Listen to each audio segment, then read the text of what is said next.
Center for Community Arts presents Pygmalion by George Bernard Shaw. Act II. Next day at 11 a.m. Higgins's laboratory in Wimpole Street. It is a room on the first floor looking on the street and was meant for the drawing room. A flat writing table holds a phonograph, a laryngoscope, a row of tiny organ pipes with a bellows, a set of lamp chimneys for singing flames, with burners attached to a gas plug in the wall by an India rubber tube, several tuning forks of different sizes, a life-size image of half a human head, showing in section the vocal organs, and a box containing a supply of wax cylinders for the phonograph. Pickering is seated at the table, putting down some cards and a tuning fork which he has been using. Higgins is standing up near him, closing 2 or 3 file drawers which are hanging out. He appears in the morning light as a robust, vital, appetizing sort of man of 40 or thereabouts. He is dressed in a professional-looking black frock coat with a white linen collar and black silk tie. He is of the energetic, scientific type, heartily, even violently interested in everything that can be studied as a scientific subject, and careless about himself and other people, including their feelings. He is, in fact, but for his years and size, rather like a very impetuous baby, taking notice eagerly and loudly, and requiring almost as much watching to keep him out of unintended mischief. His manner varies from genial bullying when he's in a good humor to stormy petulance when anything goes wrong. But he is so entirely frank and void of malice that he remains likable even in his least reasonable moments. Well, I think that's the whole show. It's really amazing. I haven't taken half of it in, you know. Would you like to go over any of it again? No, thank you, not now. I'm quite done up for this morning. Tired of listening to sounds? Yes, it's a fearful strain. I'd rather fancied myself because I can pronounce 24 distinct vowel sounds, but your 130 beat me. I can't hear a bit of difference between most of them. No, that comes with practice.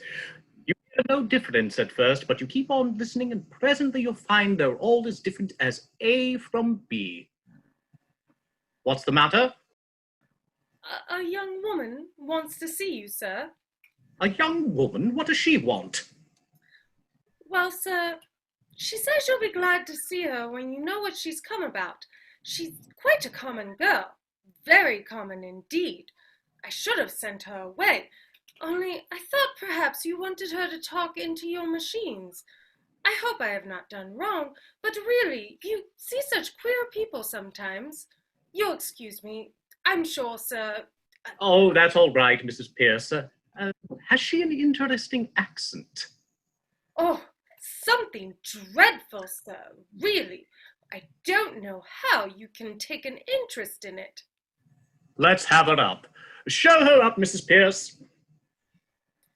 Very well, sir. It's for you to say. This is rather a bit of luck. I'll show you how I make records. We'll set her talking, and I'll take it down first in Bell's visible speech, then in broad rhomic. Then we'll get her on the phonograph so you can turn her on as often as you like with the written transcript before you. This is the young woman, sir. The flower girl enters in state. She has a hat with 3 ostrich feathers, orange, sky blue, and red.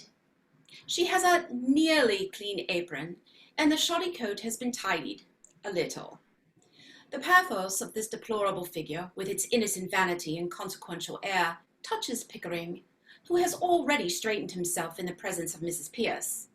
But as to Higgins, the only distinction he makes between men and women is that when he is neither bullying nor exclaiming to the heavens against some featherweight cross, he coaxes women as a child coaxes its nurse when it wants to get anything out of her. Why, this is the girl I jotted down last night. She's no use. I forgot all the records I want of the Listen Grove lingo, and I'm not going to waste another cylinder on it. Be off with you. I don't want you. Don't be so saucy. You ain't heard what I come for yet. Did you tell him I come in a taxi? Nonsense, girl. What do you think a gentleman like Mr. Higgins cares what you came in? Oh, we are proud. He ain't above giving lessons, not him. I heard him say so. Well, I ain't come back here to ask for any compliment, and if my money's not good enough, I can go elsewhere. Good enough for what? Good enough for you. Now you know, don't you? I've come to have lessons, I am. And to pay for 'em too, make no mistake. Well, what do you expect me to say to you? Well, if you was a gentleman, you might ask me to sit down, I think. Don't I tell you I'm bringing you business? Pickering, shall we ask this baggage to sit down, or shall we throw her out of the window? Ow! I won't be called baggage when I've offered to pay like any lady. What is it you want, my girl? I want to be a lady in a flower shop instead of selling at the corner of Tottenham Court Road. But they won't make me unless I can talk more gentle.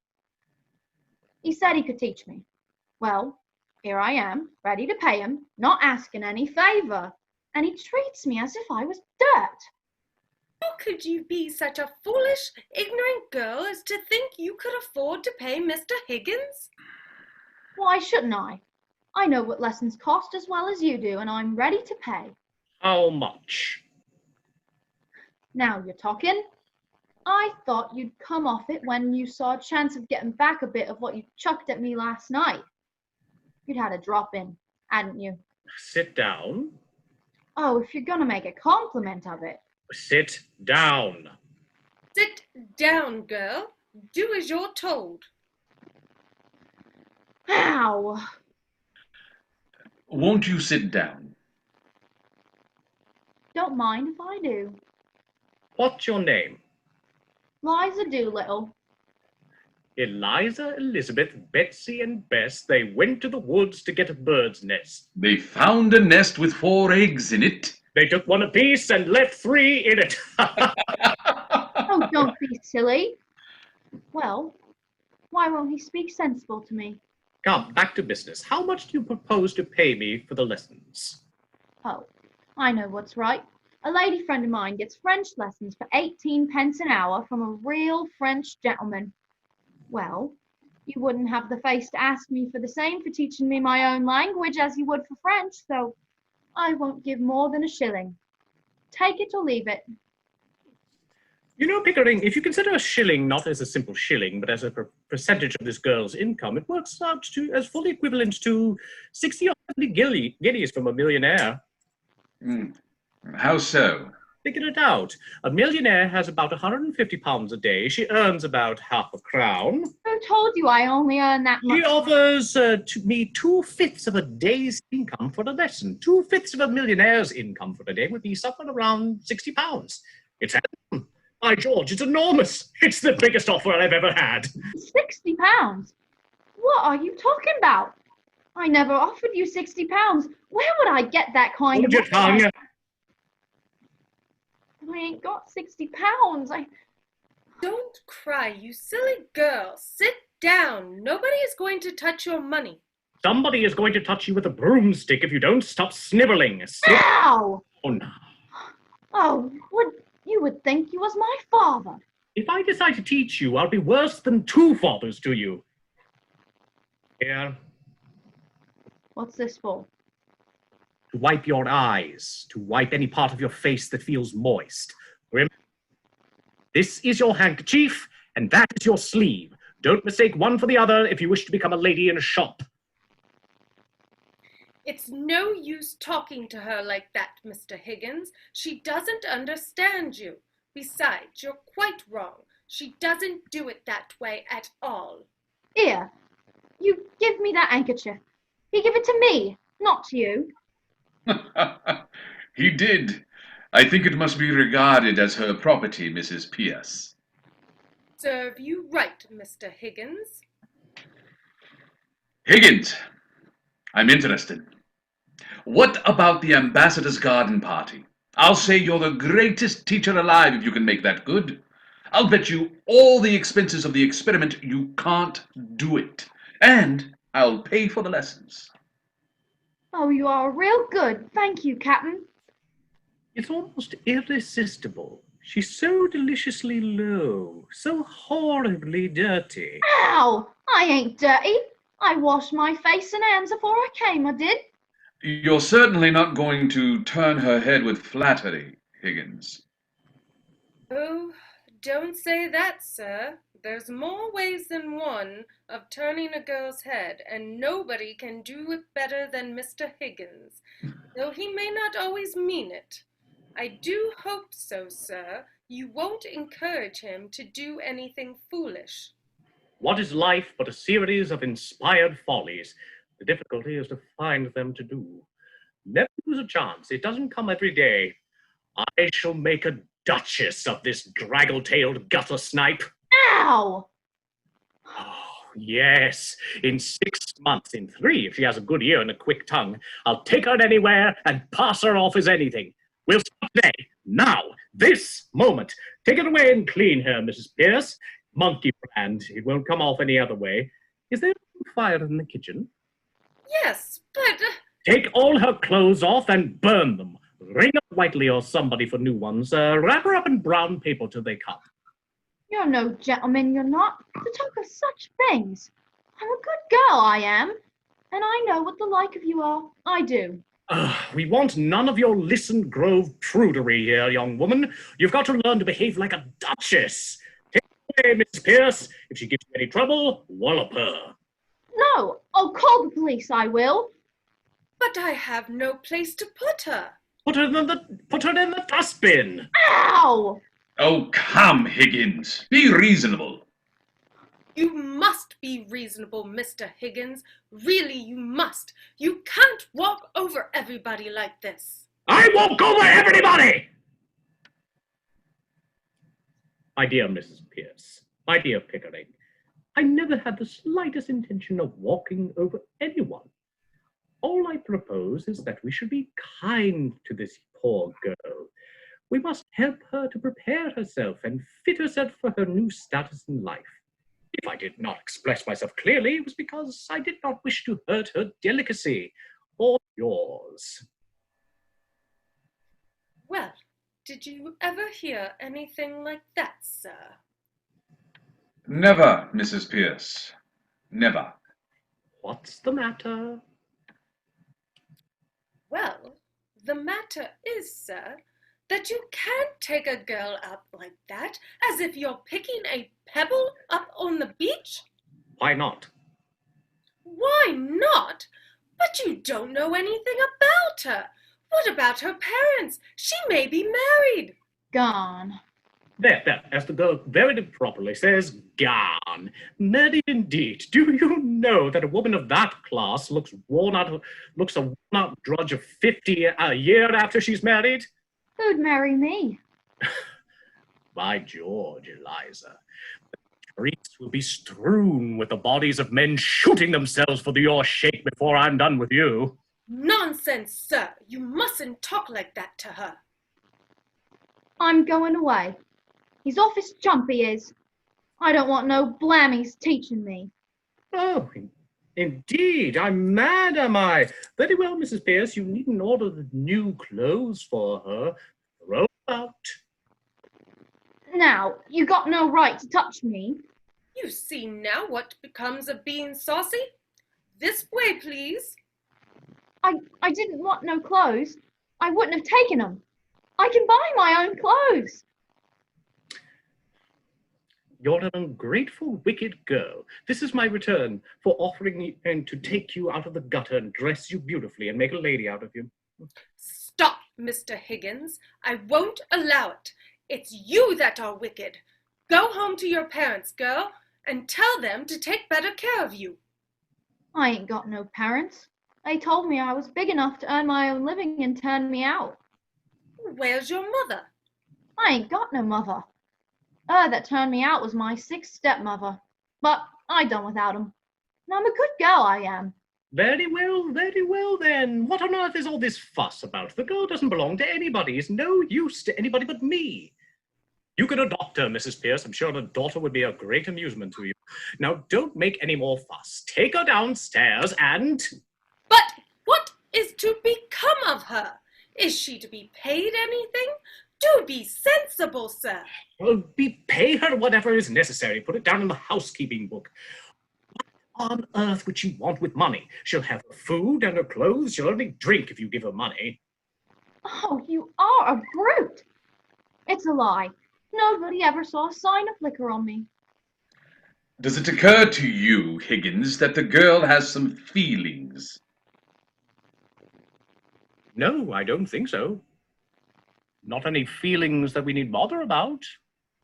Eliza. I got my feelings, same as anyone else. You see the difficulty. What difficulty? To get her to talk grammar. The mere pronunciation is easy enough. I don't want to talk grammar. I want to talk like a lady. Will you please keep to the point, Mr. Higgins? I want to know on what terms the girl is to be here.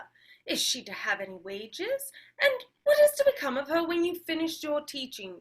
You must look ahead a little. What's to become of her if I leave her in the gutter? Tell me that, Mrs. Pierce. That's her own business, not yours, Mr. Higgins. Well, when I'm done with her, we can throw her back into the gutter, and then it will be her own business again, so that's all right. Oh, you've no feeling art in you. You don't care for nothing but yourself. Here, I've had enough of this. I'm going. You ought to be ashamed of yourself, you ought. Have some chocolates, Eliza.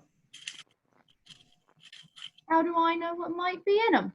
I've heard of girls being drugged like this by the like of you. Pledge of good faith, Eliza. I'll eat one half, and you eat the other.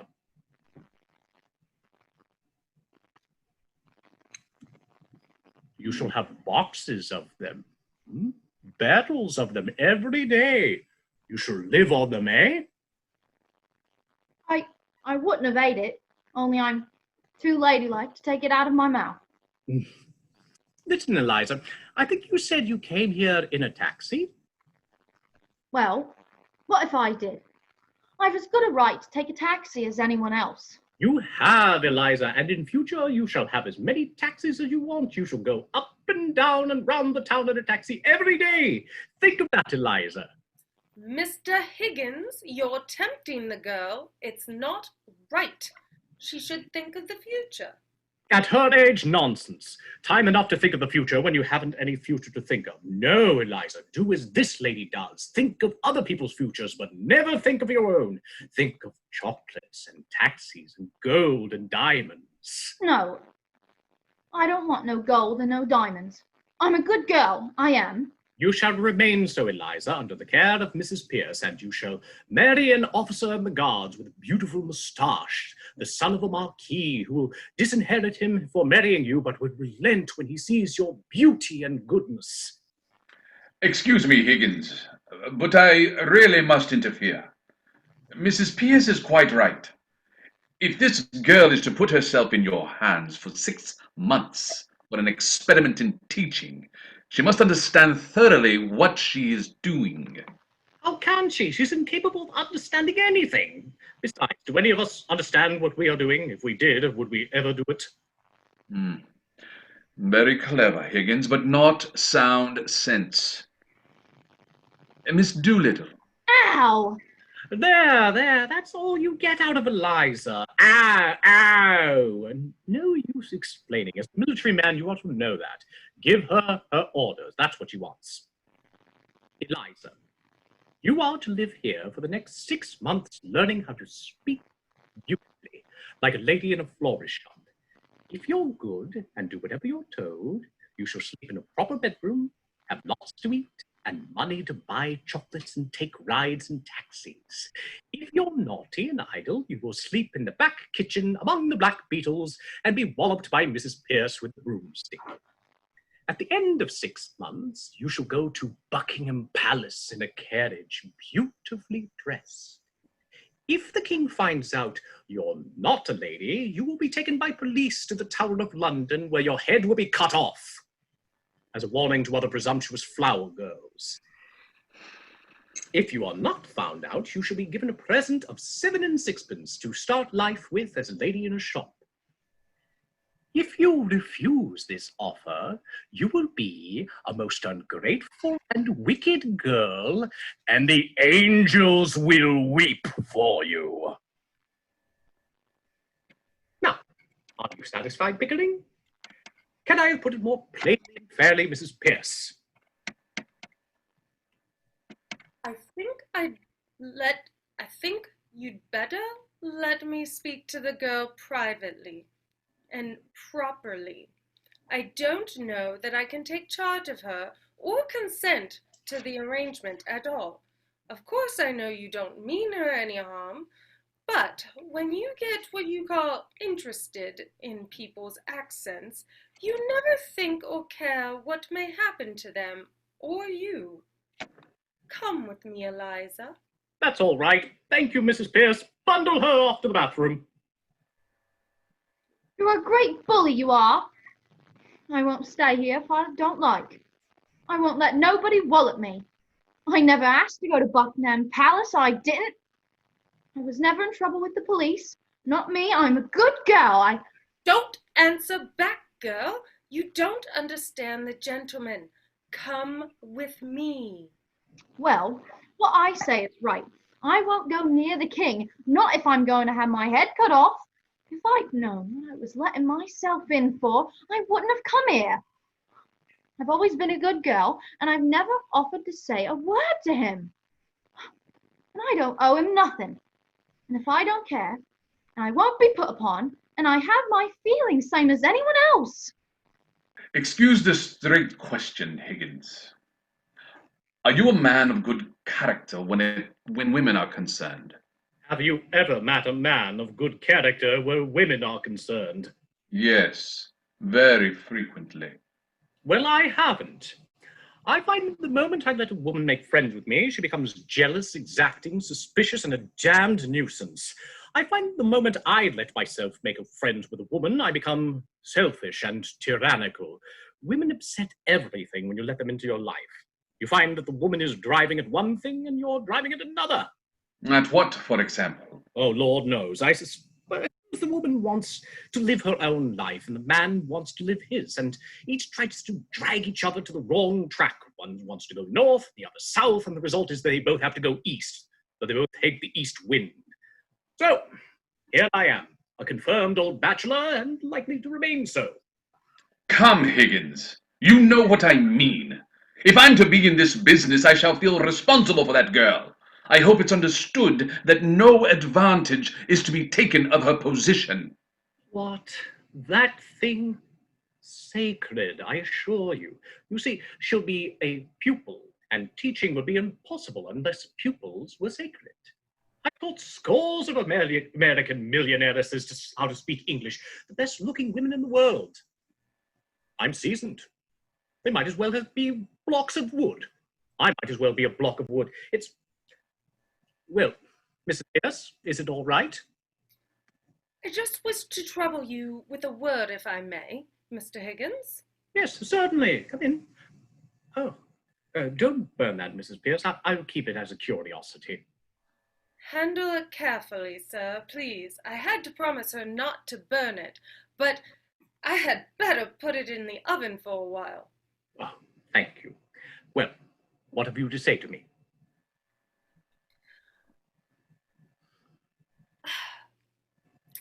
Well, Mr. Higgins, will you please be very particular what you say before the girl? Of course. I'm always particular about what I say. Why do you say this to me? No, sir, you're not at all particular when you've mislaid anything or when you get a little impatient. Now, it doesn't matter before me. I'm used to it. But you really must not swear before the girl. I swear? I never swear. I detest the habit. What the devil do you mean? That's what I mean, sir. You swear a great deal too much. I don't mind your damning and blasting and what the devil and where the devil and who the devil. Really, Mrs. Pierce, this language from your lips. But there's a certain word I must ask you not to use. The girl has just used it herself because the bath was too hot. It begins with the same letter as bath. She knows no better. She learnt it at her mother's knee. But she must not hear it from your lips. I cannot charge myself with having ever uttered it, Mrs. Pierce. Except perhaps a moment of extreme and justifiable excitement. Only this morning, sir, you applied it to your boots, to the butter, and to the brown bread. Oh, that. An alliteration, Mrs. Pierce, natural to a poet. Well, sir, whatever you choose to call it, I beg you not to let the girl hear you repeat it. Oh, very well, very well. Is that all? No, sir. We shall have to be very particular with the girl as to personal cleanliness. Certainly. Right, quite right. Most important. I mean, not to be slovenly about her dress or untidy in leaving things about. Just so. I intended to call your attention to that. It is these little things that matter, Pickering. Take care of the pence, and the pounds will take care of themselves. It's as true of personal habits as of money. Yes, sir. Then, might I ask you not to come down to breakfast in your dressing gown? Or, at any rate, not to use it as a napkin, to the extent that you do, sir? And if you would be so good as to not eat everything off the same plate? And to remember not to put the porridge saucepan out of your hand onto the clean tablecloth? It would be a better example to the girl. You know, you nearly choked yourself with a fishbone in the jam only last week. I may do these things sometimes in absence of mind, but I surely don't do them habitually. By the way, my dressing gown smells most damnably of benzene. No doubt it does, Mr. Higgins, but if you will wipe your fingers... Oh, very well, very well. I'll wipe them in my hair in future. I hope I have not offended you, Mr. Higgins. Not at all, not at all. You're quite right, Mrs. Pierce. I shall be particularly careful about the girl. Is that all? No, sir. Might she use some of those Japanese dresses you bought from abroad? I really can't put her back into her old things. Certainly. Anything you like. Is that all? Thank you, sir. That's all. You know, Pickering, that woman has the most extraordinary ideas about me. Here I am, a shy, diffident sort of man. I've never been able to really feel grown up and tremendous like other chaps, and yet she's firmly persuaded that I'm an arbitrary, overbearing, bossing kind of person. I can't account for it. If you please, sir, the trouble's beginning already. There's a dustman downstairs, Alfred Doolittle, wants to see you. He says you have his daughter here. Phew, I say. Send the blackguard up. Oh, very well. He may not be a blackguard, Higgins. Nonsense, of course he's a blackguard. Whether he is or not, I'm afraid we shall have some trouble with him. Oh, no, I think not. If there's any trouble to be had, he shall have it with me, not I with him. And we are sure to get something interesting out of him. About the girl? No, I mean his dialect. Oh. Doolittle, sir. Alfred Doolittle is an elderly but vigorous dustman clad in the costume of his profession, including a hat with a back brim covering his neck and shoulders. He has well-marked and rather interesting features and seems equally free from fear and conscience. He has a remarkably expressive voice, the result of a habit of giving vent to his feelings without reserve. His present pose is that of wounded honor and stern resolution. No. Professor Higgins. Here. Good morning. Sit down. Morning, Governor. I come about a very serious matter, Governor. Brought up in Hounslow. Mother Welsh, I should think. What do you want, Doolittle? I want my daughter. That's what I want, see? Oh, of course you do. You're her father, aren't you? You don't suppose anyone else wants her, do you? I'm glad to see you have some spark of family feeling left. She's upstairs. Take her away at once. What? Take it away. Do you suppose I'm going to keep your daughter for you? Now, look here, Governor. Is this reasonable? Is it fair to take advantage of a man like this? The girl belongs to me. You got her. Where do I come in?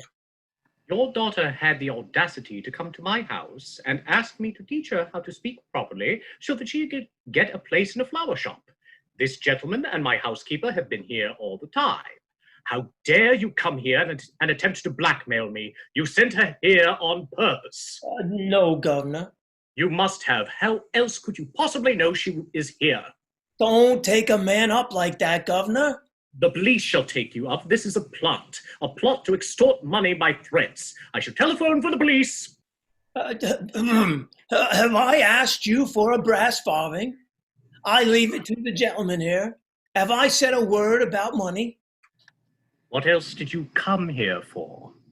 Well, what would a man come for? Be human, Governor. Alfred, did you put her up to it? So help me, Governor, I never did. I take my Bible oath I ain't seen the girl this past 2 months. Then how did you know she was here?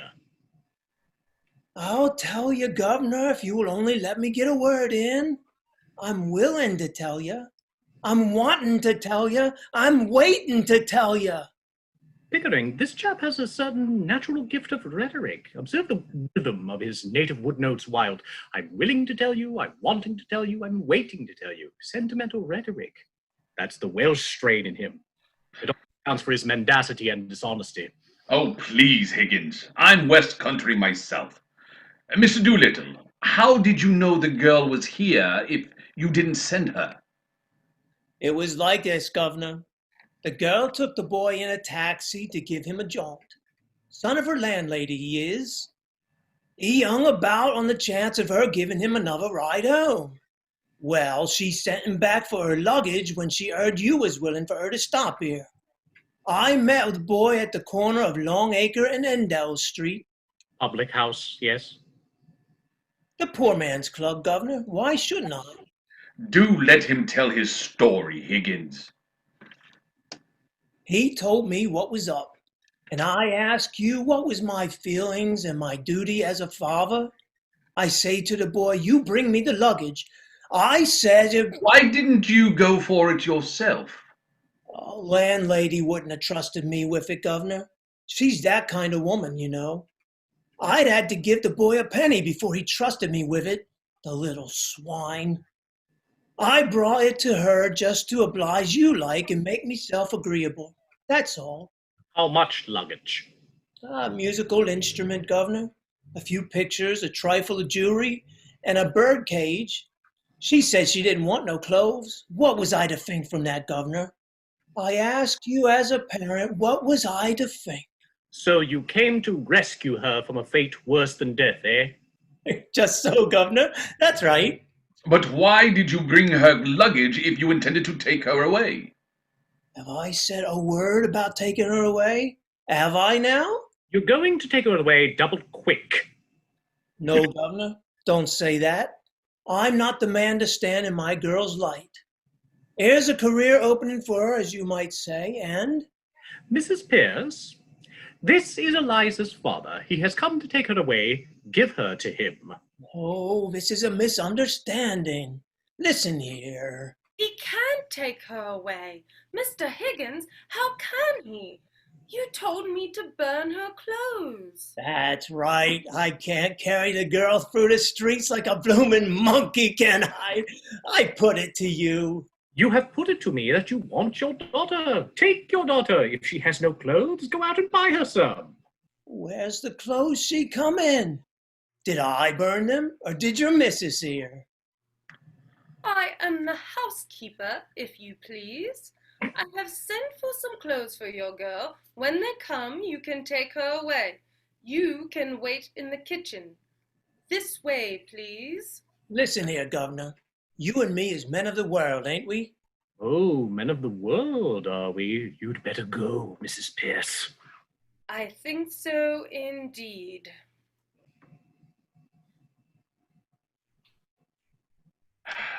The floor is yours, Mr. Doolittle. I thank you, Governor. Well, the truth is, I've taken a sort of fancy to you, Governor. And if you want the girl, I'm not so set on having her back home again. But what I might be open to, an arrangement. Regarded in the light of a young woman, she's a fine, handsome girl. As a daughter, she's not worth her keep.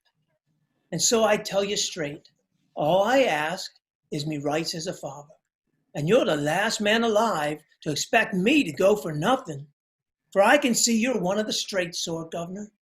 Well, what's a 5-pound note to you, and what's a lizer to me? I think you ought to know, Doolittle, that Mr. Higgins' intentions are entirely honorable. Of course they are, Governor. If I thought they wasn't, I'd ask 50. Do you mean to say, you callous rascal, that you'd sell your daughter for £50? £50? Not in a general way, I wouldn't. But to oblige a gentleman like you, I'd do a good deal, I do assure you. Have you no morals, man? I can't afford them, Governor. Neither could you if you was as poor as me. Not that I mean any harm, you know. But if Liza is going to have a bit out of this, why not me too? I don't know what to do, Pickering. There can be no question that as a matter of morals, it's a positive crime to give this chap a farthing, and yet I feel a sort of rough justice in his claim. That's it, Governor. That's all I say. A father's art, as it were. Well, I know the feeling, but really it seems hardly right. Don't say that, Governor. Don't look at it that way.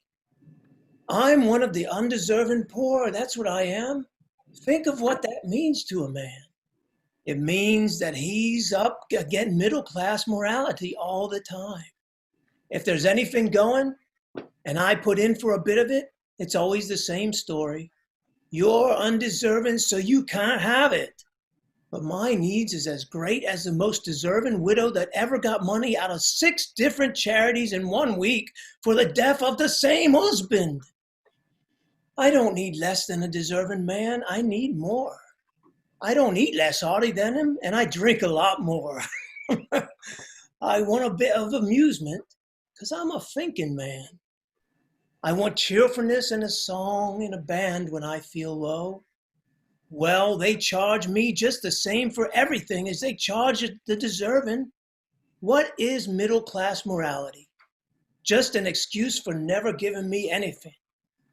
Therefore, I ask you as 2 gentlemen not to play that game on me. I'm playing straight with you. I ain't pretending to be deserving. I'm undeserving, and I mean to go on being undeserving. I like it, and that's the truth. Will you take advantage of a man's nature to do him out of the price of his own daughter? What he's brought up and fed and clothed by the sweat of his brow until she's growed big enough to be interesting to you 2 gentlemen. Is 5 pounds unreasonable? I put it to you, and I leave it to you. Pickering, if we were to take this man in hand for 3 months, he could choose between a seat in the cabinet and a popular pulpit in Wales. What do you say to that, Doolittle? Well, not me, Governor. Thank you kindly. I've heard all the preachers and all the prime ministers, for I'm a thinking man, and game for politics or religion or social reform, same as all the other amusements. And I tell you, it's a dog's life anyway if you look at it. Undeserving poverty is my line, taking one station in society with another. It's the only one that has any ginger in it to my taste. I suppose we must give him a fiver.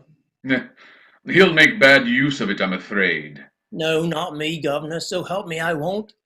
Don't you be afraid that I'll save it and spare it and live idle on it. No, there won't be a penny of it left by Monday.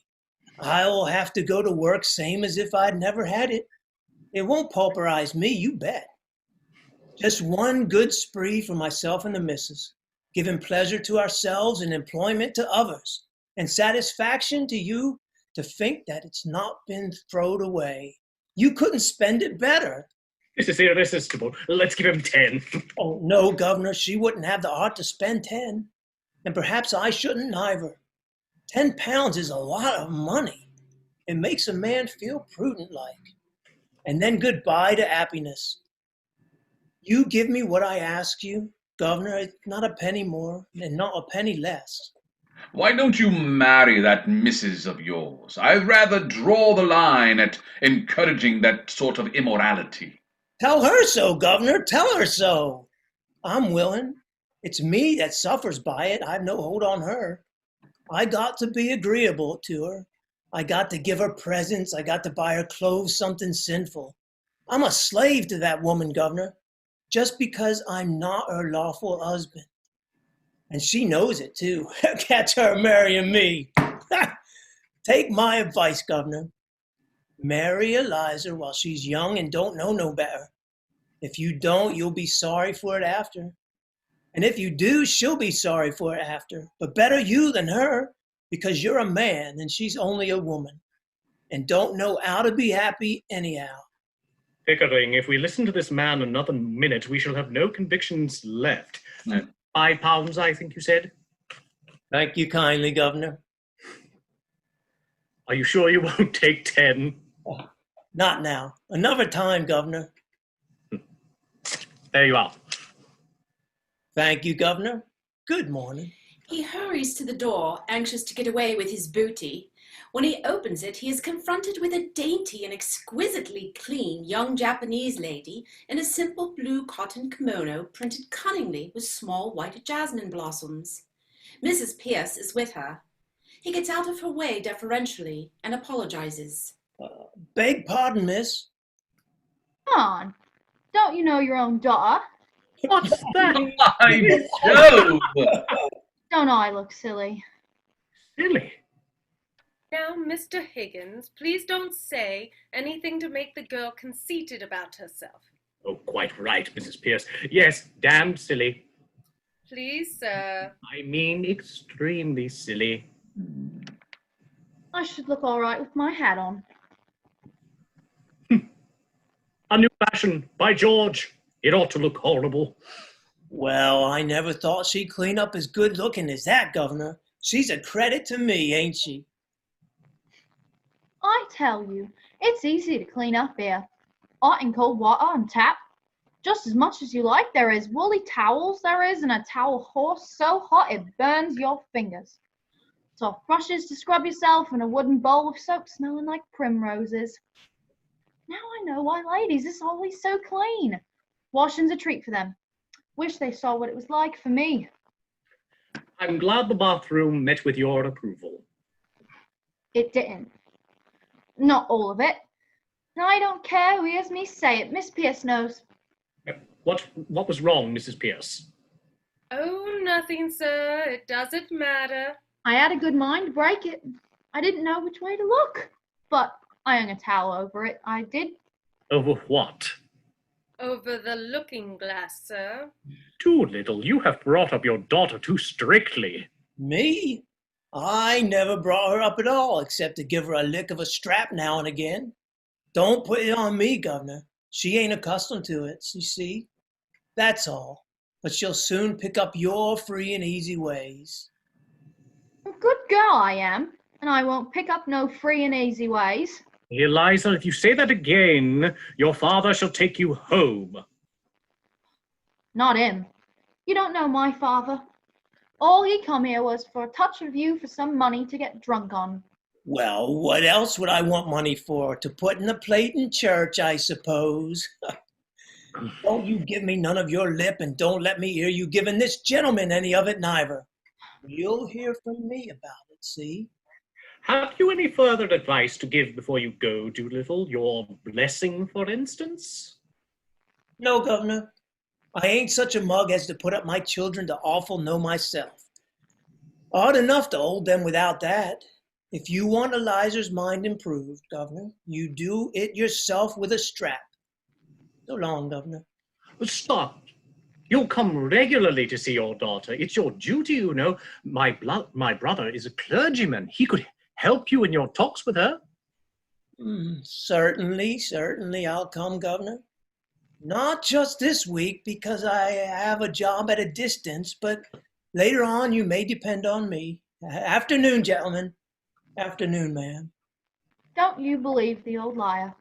Eat as soon you set a bulldog on him as a clergyman. You won't see him again in a hurry. I don't want to, Eliza. Do you? Not me. I don't want never to see him again, I don't. He's a disgrace to me, he is, collecting dust instead of working at his trade. And what is his trade, Eliza? Talking money out of other people's pockets and into his own. His proper trade's a navvy, and he works at it sometimes too, for exercise, and earns good money at it. Ain't you going to call me Miss Doolittle anymore? I beg your pardon, Miss Doolittle. It was a slip of the tongue. Oh, I don't mind. It only sounded so genteel. I should just like to take a taxi to the corner of Tottenham Court Road and get out there and tell it to wait for me. Just to put the girls in their place a bit. I wouldn't speak to them, you know. Better wait till we get you something really fashionable, huh? Besides, you shouldn't cut your old friends now that you've risen in the world. That's what we call snobbery. You don't call the like of them my friends now, I should hope. They've took it out of me often enough with their ridicule when they had the chance. And now I mean to get a bit of my own back. But if I'm to have fashionable clothes, I'll wait. I should like to have some. Miss Pierce says you're going to give me some to wear in bed at night, different from what I wear in the daytime, but it do seem a waste of money when you could get something to show. Besides, I never could fancy changing into cold things on a winter night. Actually, now, Eliza, the new things have come for you to try on. Oh, Oh, don't rush about like that, girl. Pickering, we have taken on a stiff job. Higgins, we have.